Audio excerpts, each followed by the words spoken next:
오늘 주일 오후 찬양 예배의 말씀은 사사기 1장 22절에서 36절 말씀입니다. 구약 성경 360쪽에 있습니다. 제가 봉독해 드리겠습니다. 요셉 가문도 베델을 치러 올라가니 여호와께서 그와 함께 하시니라. 요셉 가문이 베델을 정탐하게 하였는데 그 성읍의 본 이름은 루스라. 정탐꾼들이 그 성읍에서 한 사람이 나오는 것을 보고 그에게 이르되 청하노니 이 성읍의 입구를 우리에게 보이라. 그리하면 우리가 내게 선대하리라 하매 그 사람이 성읍의 입구를 가리킨지라. 이에 그들이 칼날로 그 성읍을 쳤을 때 오직 그 사람과 그의 가족을 놓아 보내매 그 사람이 햇사람의 땅에 가서 성읍을 건축하고 그것의 이름을 루스라 하였더니 오늘까지 그곳의 이름이 되니라. 므낫세가 베스안과 그에 딸린 마을들의 주민과 다아낙과 그에 딸린 마을들의 주민과 돌과 그에 딸린 마을들의 주민과 이블루암과 그에 딸린 마을들의 주민과 무깃도와 그에 딸린 마을들의 주민들을 쫓아내지 못하매 가나안 족속이 결심하고 그 땅에 거주하였더니 이스라엘이 강성한 후에야 가나안 족속에게 노역을 시켰고 다 쫓아내지 아니하였더라. 에브라임이 게셀에 거주하는 가나안 족속을 쫓아내지 못하매 가나안 족속이 게셀에서 그들 중에 거주하였더라. 스불론은 기드론 주민과 나알 주민을 쫓아내지 못하였으므로 가나안 족속이 그들 중에 거주하면서 노역을 하였더라. 아셀이 악고 주민과 시돈 주민과 알랍과 악십과 헬바와 아빅과 르홉 주민을 쫓아내지 못하고 아셀 족속이 그 땅의 주민 가나안 족속 가운데 거주하였으니 이는 그들을 쫓아내지 못함이었더라. 납달리는 베세메스 주민과 베아낫 주민을 쫓아내지 못하고 그 땅의 주민 가나안 족속 가운데 거주하였으나 베세메스와 베아낫 주민들이 그들에게 노역을 하였더라. 아모리 족속이 단자손을 산지로 몰아넣고 골짜기에 내려오기를 용납하지 아니하였으며 결심하고 헤레스 산과 알론과 세알림에 거주하였더니 요셉의 가문의 힘이 강성함에 아모리 족속이 마침내는 노역을 하였으며 아모리 족속의 경계는 아그라민 비탈의 바위부터 위쪽이었더라. 아멘. 오늘은 사사기 1장 22절에서 36절의 말씀을 통해 온전한 순종이라고 하는 제목으로 함께 은혜를 나누고자 합니다. 오늘 읽은 본문을 보면서 우리는 말 안 듣는 청개구리라는 말을 생각해 보게 됩니다.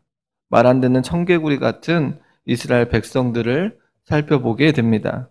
하나님께서 그토록 알아듣기 쉽게 말해 주었고 또한 그 말씀을 따라 살아갈 때에 어떠한 은혜를 누렸는지 알고 있음에도 불구하고 순종하지 않는 이스라엘 백성들을 보게 됩니다. 그러면서 우리는 그들을 비난하고 또한 무시하려 할 때가 종종 있습니다. 그토록 하나님께서 베풀어 주신 은혜에 대한 경험이 있으면 하나님의 말씀을 잘 들을 것이라고 생각되어지는데 자꾸만 거꾸로 하는 그 이스라엘 백성들을 보면서 한숨이 나오기도 하고 질책과 또한 비난을 하기도 합니다. 그런데 이스라엘 백성들의 모습을 살펴보면서 우리 자신을 돌아보게 됩니다. 우리가 믿는 그 하나님의 말씀에 대한 그 말씀을 알고 깨달으면서도 불구하고 고집불통이며 또한 오만하고 독선적인 그런 모습을 우리 자신들에게서 보일 때가 너무나도 많이 있습니다. 하나님의 말씀을 읽고 깨달아지면 벼가 익어 고개를 숙인다는 말처럼 우리 자신이 얼마나 연약한 존재인지를 깨닫고 겸손해져야 함에도 불구하고 그렇지 않습니다. 더 자만한 우리의 모습을 보게 되고 완고하고 완악한 모습을 보일 때가 얼마나 많이 있습니까? 그렇다면 왜 이스라엘 백성들과 우리들은 하나님 앞에서 온전한 순종으로 나아가지 못하는 것일까요? 왜 자꾸만 거꾸로 가려고 하는 그런 모습을 보일까요?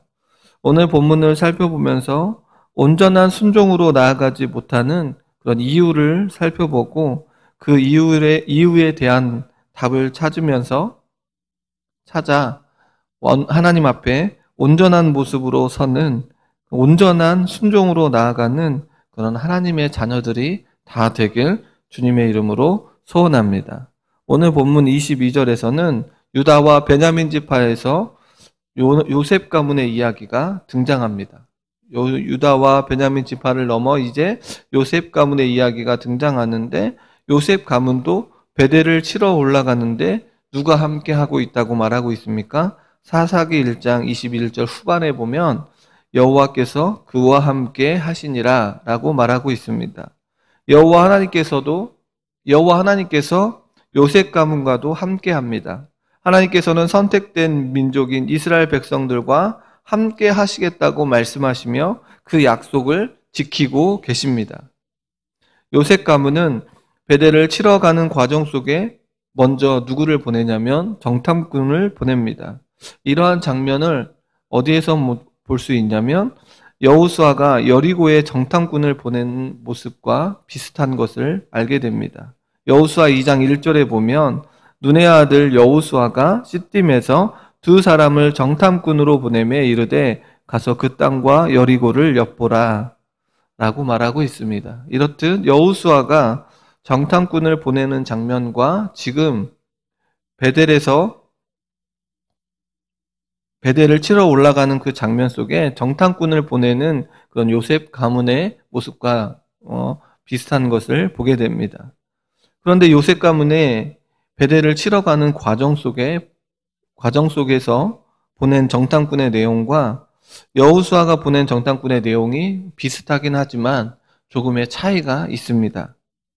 오늘 본문을 보면 성읍 주민과의 언약을 그런 체결하는 이 과정 속에서 그 가나안 족속의 그 성읍 주민들에 의해 언약이 체결되는 것이 아니라 정탐꾼들에 의해 언약을 맺고 있는 것을 보게 됩니다. 사사기 1장 24절, 오늘 본문 24절에 보면 정탐꾼들이 그 성읍에서 한 사람이 나오는 것을 보고 그에게 이르되 청하노니, 청했다고 말하고 있고, 이 성읍의 입구를 우리에게 보이라, 그리하면 우리가 네게 선대하리라 라고 말하고 있습니다. 베델을 정탐하는 자들은 무엇을 기억해야 합니까? 하나님의 말씀을 기억해야 합니다. 가나안 땅에 그 어떠한 자들과도 언약을 하지도 말고 불쌍히 여기지도 않아야 한다라고 하는 이 하나님의 말씀을 기억해야 함에도 불구하고 24절에 보면 그에게 이르되 청했다라고 표현하고 있습니다. 신명기 7장 2절에 보면 내 하나님 여호와께서 그들을 내게 넘겨 내게 치게 하시리니 그때에 너는 그들을 진멸할 것이라. 그들과 어떤 언약도 하지 말 것이요 그들을 불쌍히 여기지도 말 것이라 라고 말하고 있습니다. 그러나 지금 베델을 정탐하는 자들은 성읍에서 나오는 사람들을 청하고 있고 그 성읍에 대해서 안내받는 조건을 들어 그들을 선대하겠다고 먼저 언약을 체결하고 있는 것을 보게 됩니다. 이러한 장면이 여호수아에서도 등장을 합니다. 2장 12절에 보면 여호수아 2장 12절에 보면 그러므로 이제 청하노니 내가 너희를 선대하였은즉 너희도 내 아버지의 집을 선대하도록 여호와로 내게 맹세하고 내게 증표를 내라 라고 말하고 있습니다. 여호수아의 시대에 정탐꾼들이 만난 여인이 누구냐면 라합인데, 라합이 뭐라고 얘기하고 있냐면 2장 12절에 보니까 라합은 자신이 너희 정탐꾼들을 선대했으니 아버지의 집을 선대하도록 맹세하고 증표를 내라고 말하고 있습니다. 이러한 라합의 제안 앞에서 정탐꾼들이 목숨의 위협을 느끼며 그 제안을 받아들입니다. 여호수아 2장 14절에 보면 그 사람들이 그에게 이르되 네게 우리의 이 일을 누설하지 아니하면 우리의 목숨으로 너희를 대신할 것이요 여호와께서 우리에게 이 땅을 주실 때에는 인자하고 진실하게 너희를 대우하리라 라고 말하고 있습니다. 이렇듯 여호수아 시대의 정탐꾼들은 목숨의 위협 앞에서 그 라합의 제안을 받아들입니다. 그런데 오늘 본문을 보면 베델에 올라간 정탐꾼들은 아무런 위협을 받지 않습니다. 그러면서 먼저 베델 사람들과 언약을 맺자고 하는 것을 볼 때에 심각하게 하나님의 말씀하심에 대한 불순종을 하고 있는 것을 알게 됩니다. 성도님 여러분, 우리들의 삶의 근거는 하나님의 말씀입니다. 다른 것으로 우리의 삶을 채워나갈 수 없습니다. 말씀에 순종하는 자의 삶이 얼마나 복되고 아름다운지 하나님께서 가르쳐 주셨습니다. 그들은 경험했습니다. 그러기에 그들 가운데 또한 우리 가운데 하나님의 말씀이 우리의 삶 속에 가득하기를 소원해야 합니다. 그리고 매일같이 그 하나님의 말씀 가운데 하나님의 은혜를 사모하는 삶의 여정으로 나아가야 한다는 것입니다. 그런데 이 베델에서 정탐꾼들은 베델에서 나오던 그 사람, 그러면서 이제 어떤 이야기가 펼쳐지냐면 베델에서 나오던 사람이 정탐꾼들의 제안을 받아들입니다. 그리고 성읍 입구를 알려주어 베델을 정복할 수 있도록 해줍니다. 정탐꾼들은 어떻게 합니까? 약속대로 언약을 맺었던 사람과 그 사람의 가족을 살려줍니다. 사사기 1장 오늘 본문 25절에 보면 오직 그 사람과 그의 가족을 놓아보내니 라고 말하고 있습니다. 요셉 가문에 살려준 사람들은, 요셉 가문으로 인하여 살려준 이 사람들은 햇사람들의 땅에 가서 성읍을 건축하고 그것의 이름을 루스라고 했습니다. 이러한 모습을 통하여 이스라엘에 의해 자신의 터전이 없어졌지만 그럼에도 그 고향의 문화를 그대로 이어가고자 하는 마음으로 그 성의 이름을 무엇으로 불렀습니까? 루스라고 불렀습니다. 정탐꾼들이 살려준 사람들은 이스라엘에 들어와 사는 것이 아니라 언젠간 다시 자신들이 그곳을 차지하기 위해 자신들이 살았던 그 이름을 따라 루스라고 정했던 것입니다. 베델을 쉽게 정복하기 위해 하나님께서 명령을 온전히 순종하지 않은 결과 정말로 쉽게 정복하는 방법은 무엇입니까? 하나님의 말씀, 하나님의 명령을 온전히 순종하면 되는 것인데 그러하지 못한 결과로 인하여 요셉 가문은 가나안 족속을 온전히 쫓아내지 못하게 되고 그들에게 루스라고 하는 그 이름을 가져가는 그런 모습을 보게 됩니다. 성도님 여러분, 우리는 하나님께서 함께 하시는 것이 승리의 근본임을 알고 있습니다. 그럼에도 불구하고 자동으로 그 승리가 주어지거나 온전한 순종을 보장하는 것이 아님을 요셉 가문과 또한 앞선 유다 자손들을 통하여 알게 됩니다.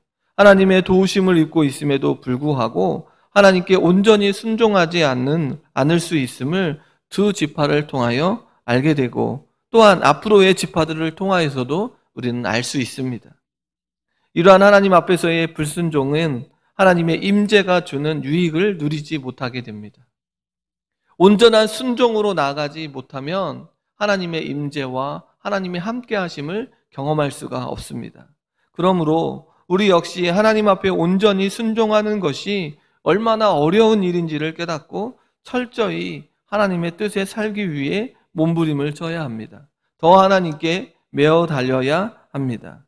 그러면서 우리가 오늘 읽은 본문 27절에서 36절까지는 이스라엘 족속의 지파들이 가나안 백성들을 쫓아내지 못한 이야기가 나옵니다. 27절에서 29절을 보면 요셉 가문에 속한 므낫세와 에브라임이 가나안 족속을 쫓아내지 못하고 스불론, 아셀, 납달리 지파 역시 쫓아내지 못하고 있음을 말해주고 있습니다. 그 뒤를 이어서 말입니다. 먼저 27절에서 28절에 보면 므낫세 지파의 상황 속에서 가나안 족속을 쫓아내지 못한 그런 이유가 무엇이냐면 군사력이 가나안 족속을 제압할 수 없는 상황일 수도 있을 것입니다. 그러나 가나안 족속을 쫓아내지 못한 이유가 군사력만 그렇겠습니까? 군사력으로만 이게 가능합니까? 그렇지 않습니다. 근본적인 원인이 무엇입니까? 하나님의 약속에 대한 믿음과 가나안 족속을 진멸하라고 하는 여호와의 명령에 대한 순종이 결핍되었기 때문임을 알게 됩니다. 불순종의 결과가 어떻습니까?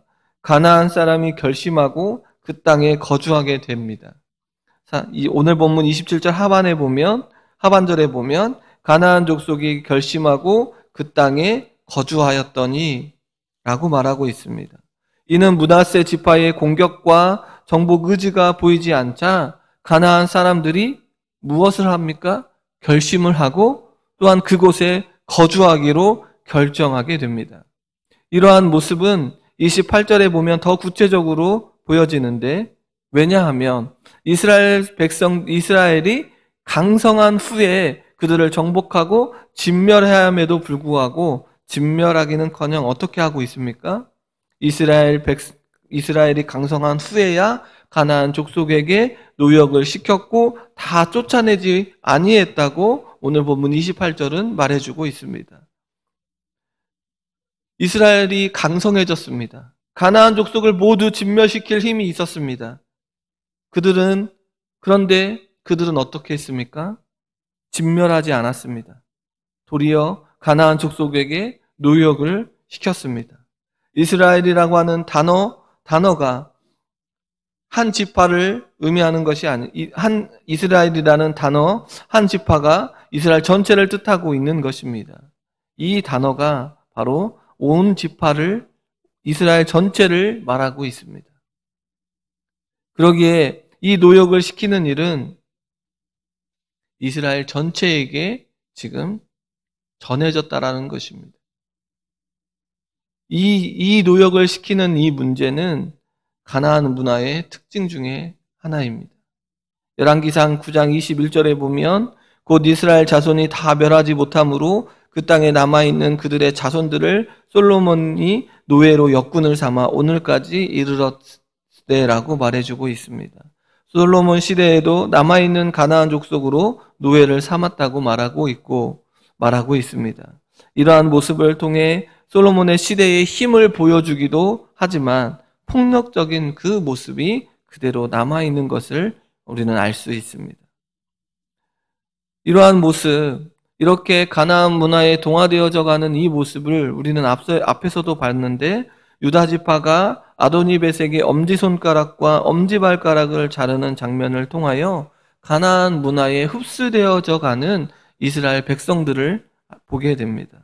모든 이스라엘의 여러 지파가 가나안 족속과 함께 살면서 그들의 모습을 닮아가고 있는 것을 알게 됩니다. 그들을 온전히 쫓아내지 못하고 진멸하지 아니하고 노역을 시키는 이 과정 속에서 가나안 문화를 받아들이는 이스라엘 백성들을 바라보게 됩니다.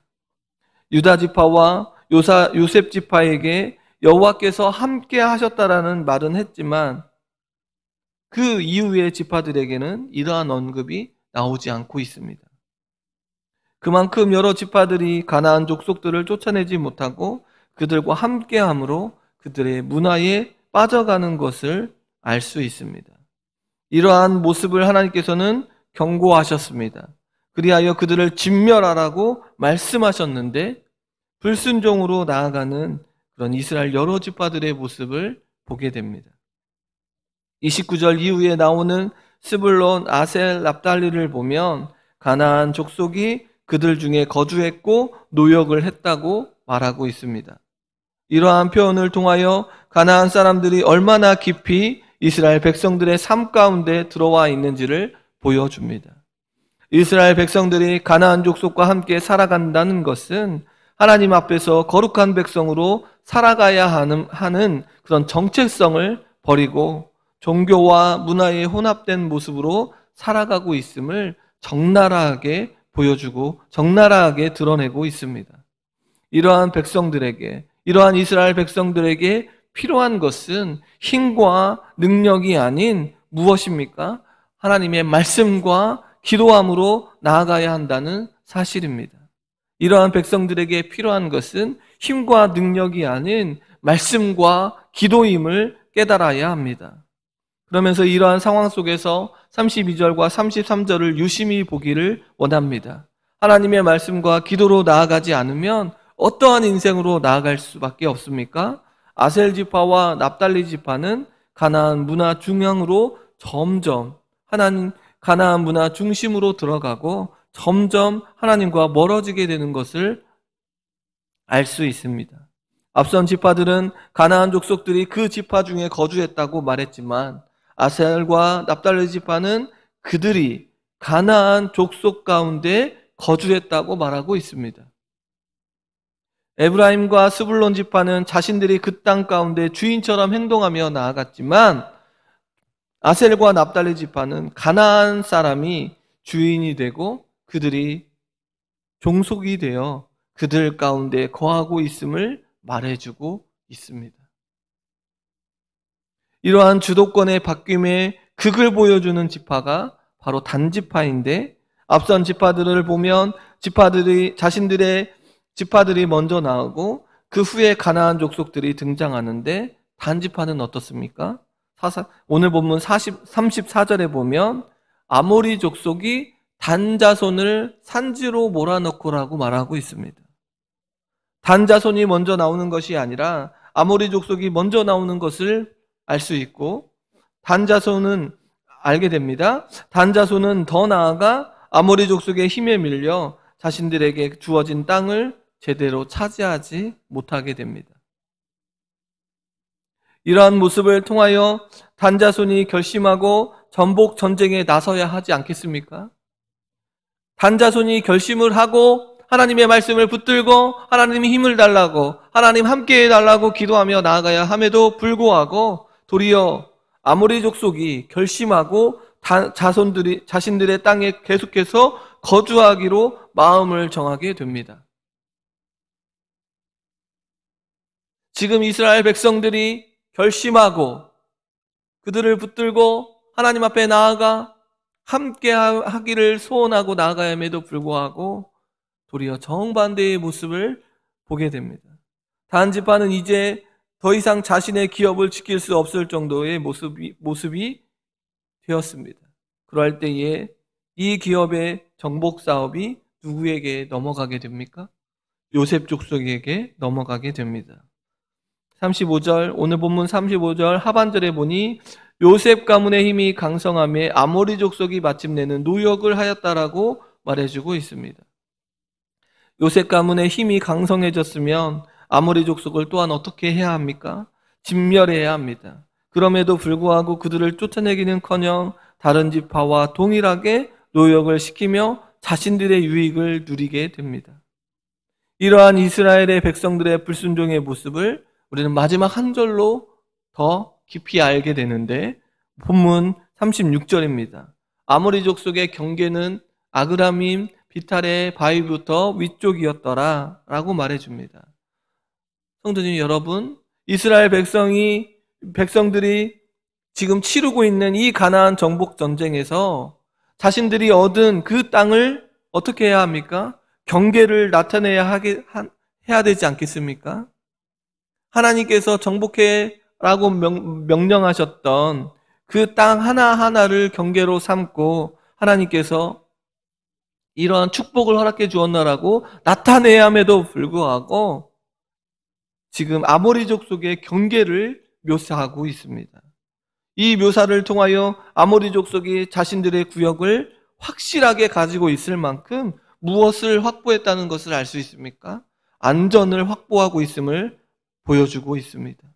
또한 이전에 가지고 있던 세력을 누리면서 살고 있음을 알게 됩니다. 요셉 가문은 힘이 강성해졌습니다. 그럼에도 불구하고 아모리 족속을 진멸시키지도 않았을 뿐만 아니라 내쫓지도 않았습니다. 더 나아가 노역을 시킴으로 인하여 노동력을 제공받아 자기들의 기업 안에 거주하도록 살려두었습니다. 성도님 여러분, 하나님 앞에 왜 이토록 온전한 순종으로 나아가지 못하고 있습니까? 그 이유가 무엇입니까? 그것은 바로 이스라엘 백성들의 욕심 때문임을 보게 됩니다. 이스라엘 백성들은 자신들이 가나안 땅에 들어와 살게 된 이유를 누구에게서 찾아야 합니까? 하나님께 찾아야 함에도 불구하고 다른 것들을 찾기 시작합니다. 자신의 힘과 능력으로 되어진 줄 알고 착각하고 욕심을 부리며 가나안 백성들에게 노역을 시키고 그들을 자신의 거주 안에 들어오게 합니다. 그리하여 이 이스라엘 백성들은 하나님의 말씀이 귀에 들어오지 않습니다. 하나님께서 말씀하신 명령은 뒤로 한 채 자신들의 유익을 위해 가나안 족속들을 내어쫓지 않고 노역을 시키고 있습니다. 이러한 결과로 인하여 그들은 어떠한 삶을 살게 됩니까? 정말로 하나님께서 주시겠다고 하신 한 적과 꿀이 흐르는 그 가나안 땅에서 평안과 기쁨으로 살게 됩니까? 이러한 그들의 욕심과 그들의 자만과 오만함으로 인하여 정말 하나님께서 명령하셨던 그 가나안 땅에서 적과 꿀이 흐르는 그런 하나님께서 명령하신 대로의 삶을 정말로 그 안에서의 기쁨과 소망을 가지고 살아가게 됩니까? 전혀 그렇지 않습니다. 여호와의 목전에 악을 행하며 가나안의 이방신들을 섬기는 악을 행하게 됩니다. 그리고 결국 하나님께서 그들에게 무엇을 내립니까? 재앙을 내리게 됩니다. 욕심으로 시작되어지는 그들의 모습, 우리는 야고보서 1장 15절에 보면 이 욕심이 잉태한 즉 죄를 낳고 죄가 장성한 즉 사망을 낳게 되어진다는 사실을 알게 되는데 바로 이스라엘 백성들을 통하여 이 사실을 다시 한번 깨닫게 됩니다. 우리 역시 온전한 순종으로 나아가야 하는 이 삶에서 자꾸만 욕심이 우리의 발목을 잡으며 하나님보다 다른 것들을 쫓아 나아가려고 합니다. 그럼 우리는 어떻게 해야 하나님 앞에 온전한 순종으로 나아갈 수 있을까요? 어떻게 하면 이 욕심을 끊어내고 하나님의 말씀 앞에 서서 나아갈 수 있을까요? 성도님 여러분, 우리의 삶이 하나님 앞에서 거룩해져야 우리는 온전한 순종으로 나아갈 수 있습니다. 레위기 11장 45절에 보면 나는 너희 하나님이 되려고 너희를 애굽 땅에서 인도하여 낸 여호와라. 내가 거룩하니 너희도 거룩할지어다. 하나님께서는 우리에게 거룩하기를 명령하셨습니다. 그럼에도 불구하고 우리의 삶 속에 거룩한 삶으로 나아가려 할 때에 노역을 시키는 상황이 벌어집니다. 우리에게 조그마한 힘과 영향력이 주어지면 그 힘과 영향력을 하나님의 영광에 기꺼이 내어놓지 않고 하나님과 무관한 곳에 쓰며 혼합되어지는 모습으로 나아가게 되어 있습니다. 더 나아가 그 힘과 영향력에 잠식되어 하나님은 온데간데 없이 우리의 기쁨과 유익을 위해 살아가는 모습을 보게 됩니다. 그러기에 우리는 혼합된 모습, 힘과 영향력에 노출되어지지 않도록 거룩한 모습으로 나아가야 합니다. 디모데전서 4장 5절의 말씀에 보면 하나님의 말씀과 기도로 거룩해진다고 말하고 있습니다. 바울은 아들과 같이 여기는 디모데에게 거룩한 삶을 살아가기 위해 하나님의 말씀과 기도로 나아가기를 권면하고 있습니다. 우리 역시 하나님의 말씀과 기도가 아니고서는 거룩한 길로 나아갈 수 없습니다. 온전한 순종으로 나아갈 수 없습니다. 그러기에 우리의 모습이 자꾸만 다른 길로 나아가려 한다 할지라도 끝내는 다시 하나님의 말씀과 기도로 나아가야 함을 잊지 않아야 합니다. 그리하여 하나님의 거룩한 백성으로 맡겨져 있는 사명을 감당하는 저와 여러 성도님들이 다 되기를 소원합니다. 하나님 앞에서 온전한 순종을 하기 위해서는 말씀과 기도로 거룩해지는 결단이 우리에게 필요합니다. 코로나19로 인하여 하나님의 말씀을 듣는 일이, 기도하는 일이 어렵지만 더 간절히, 절실히 메어 달려야 합니다. 그러할 때 우리는 안개와 같은 우리의 삶, 요즘 우리의 삶이 안개와 같이 보이지 않습니다. 어떤 힘과 어떤 능력으로 살아가야 되는지조차 보이지 않을 때가 얼마나 많이 있습니까? 주저주저하며 어디로 가야 할지 모르며 나아갈 때에 밝은 빛으로 인도하시는 그 하나님의 인도함을 받아 승리의 길로 가게 됩니다. 우리 하나님 앞에 온전한 순종으로 향해 말씀과 기도로 거룩해지기를 소원합니다. 우리 교회가 온전한 순종으로 나아가는 그런 귀한 통로의 역할을 감당하는 교회가 되기를 소원합니다. 성도님 여러분, 말씀과 기도로 우리의 삶이 거룩해져 온전한 순종으로 나아가야 한다는 사실을 우리는 주목해야 합니다. 요즘 우리의 삶 가운데 하나님의 말씀과 기도로 나아가기를 위해 몸부림치고 계십니까? 우리의 삶이 힘겹고 버겁다 할지라도 그 하나님의 말씀을 부여잡고 그 말씀을 붙들고 기도하며 나아갈 때에 자만과 오만과 완악함과 완고함으로 나아가는 것이 아니라 겸손함으로 하나님의 뜻을 구하며 하나님의 얼굴을 바라보며 묵묵히 이 어려움의 시대를 이겨나갈 수 있게 된다는 것입니다.